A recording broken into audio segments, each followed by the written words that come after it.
of Malinao Albay. Come and join us as we take a much closer look at the land of Malinao Albay, a land full of life, full of progress, and full of colors, a land that can definitely be seen.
Welcome to Municipality of Malinao, which is the first district of Albay.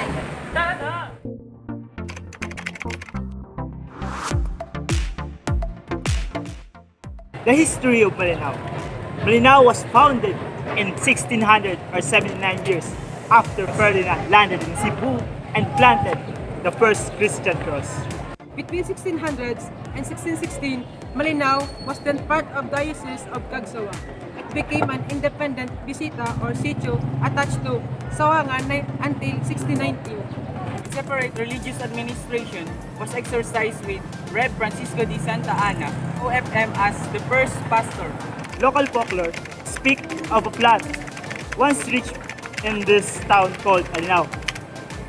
The prefix ma, which denotes abundance of something in local dialect, was affixed by the natives in referring to the place abundance, Alinao, thus Malinao, and later corrupted to Malinao.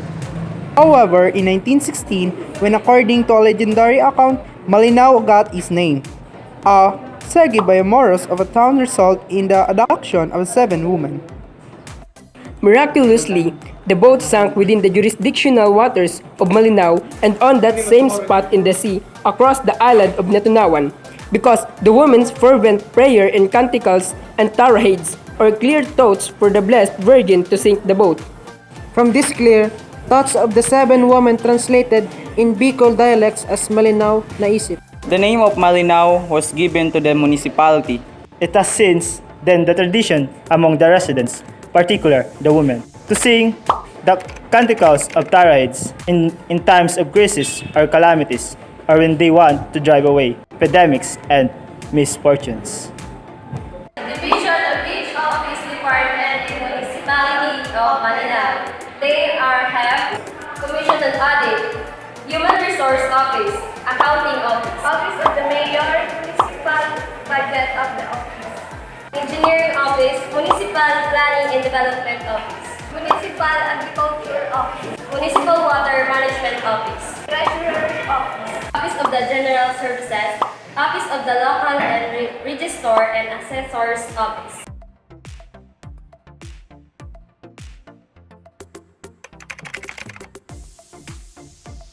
So, as you can see, this is the Church of Malinao Albay. The Church of St. Joaquin and Anne was built in 1660. Its ceiling doors and pulpit were made of hardwood. Brief history of the many Philippine edifices built for worship during Spanish colonial times. The Church of Saints Joaquin and Anne holds the distinction of being one of the oldest in the country. The Malinao Church was built using volcanic stone blocks. Its ceilings, doors, and pulpit were made of hardwood. Church renovations. Father Manuel Balute initiated the renovation of the parish church. With sufficient funds, the roofing was rebuilt along with the trusses of the ceiling. The late Father Abraham Opida, successor of Father Balute, devoted his efforts in beautifying the altar and its ceiling.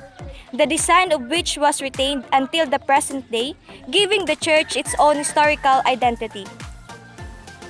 It was then in 1998, when Father Eduardo Ed Belen arrived as the new parish priest, that envisioned completion of the church was put forth as his foremost dream. With his enduring dedication, despite the numerous difficulties, and through the honest and benevolent assistance of people of the Malinao through the different organizations, the church was finally finished. They were able to complete the construction of the ceiling, the embedding of tiles on the floor, the redecoration of the church walls, and the installation of chandeliers and sufficient lighting. The church was also furnished with chairs, enough to accommodate the huge number of core churchgoers. It was also then that the pathway along the patio was paved. The church belfry was reconstructed and the church bells were cleaned. The parish is known all over the province for its wonderful bell tongues heard every start of the Mass.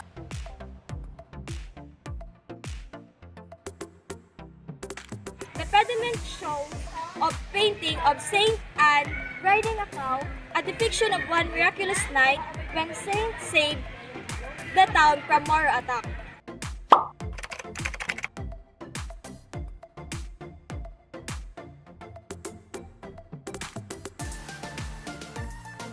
So, heritage cemeteries of the Philippines.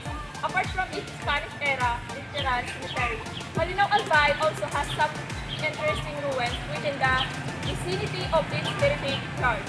The old convent of the Malinao. So, as you see naman guys, na sira-sira po siya at napakaluma na. So, ito po yung napakaganda or structure na building ng Malinao ng convent. So, as we see, dito naman po sa loob ay napakaluma na. So, tingnan na po natin. So, ayan po guys. So, ganito na po yung itsura niya nung napakatagal na unang panahon at sa ngayon na. As you can see, this is the ruins convert in Malinao Albay. Remaining walls are composed of rubble worm or massporteria. This consisted of uncut stone, yung galing to sa volcanic blast, band together. So we're here to Old Cemetery of Malinao. Na sinasabi nila or sinasabi ng mga nagbabantay dito nilalagay mismo yung mga old artifacts na nakukuha ng mga taga Malinao. Then sinasabi nila this is the cemetery of rich people na kung saan makikita nyo naman pang mayaman talaga or makita nyo naman yari talaga or kung wala kang pera hindi mo magagawang ganito. So makikita mo napakaganda ng pagkakagawa ng cemetery nito. Then makikita nyo doon sa dulong yon ay yung mga rebulto ni God na kung saan ginawa pa noong mga sinaunang panahon. So, nandito tayo. Punta tayo dito ngayon para tingnan. So, makikita nyo, nandito po yung mga anak ng Diyos or the son and daughter of God. Then, above from this, makikita nyo naman ang imahe ni Virgen Maria, then imahe ni Papa Jesus or sinasabi nila Jesu Cristo.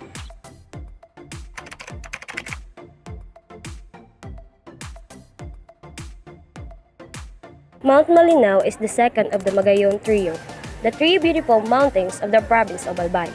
Of course, the first and by the most famous is no less than the famous Mayon, where the very concept of Bicolano beauty derives. Malinao, as its name in various Filipino language denote, means clear and likely. It is the clarity of the mountain's water that is described in the appellation. A striking example is Barra Falls, at the slope of Mount Malinao, itself a beautiful destination.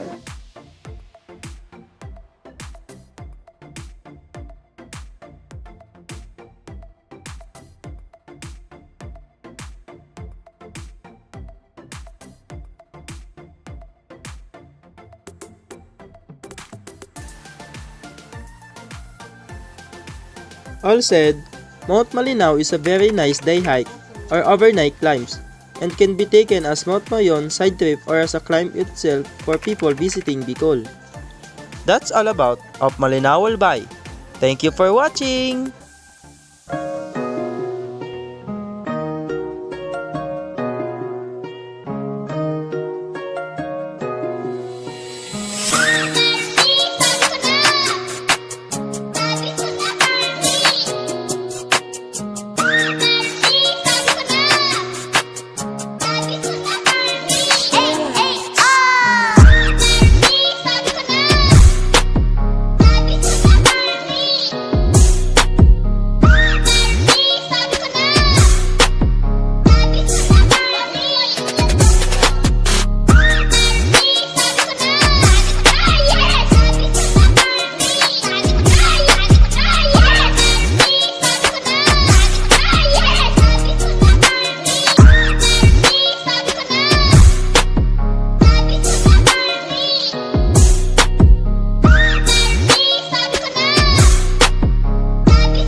Okay.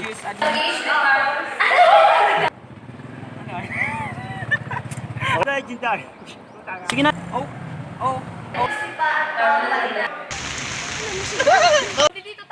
Nandito tayo ngayon ng pagpapanaw. Ahead. Surya!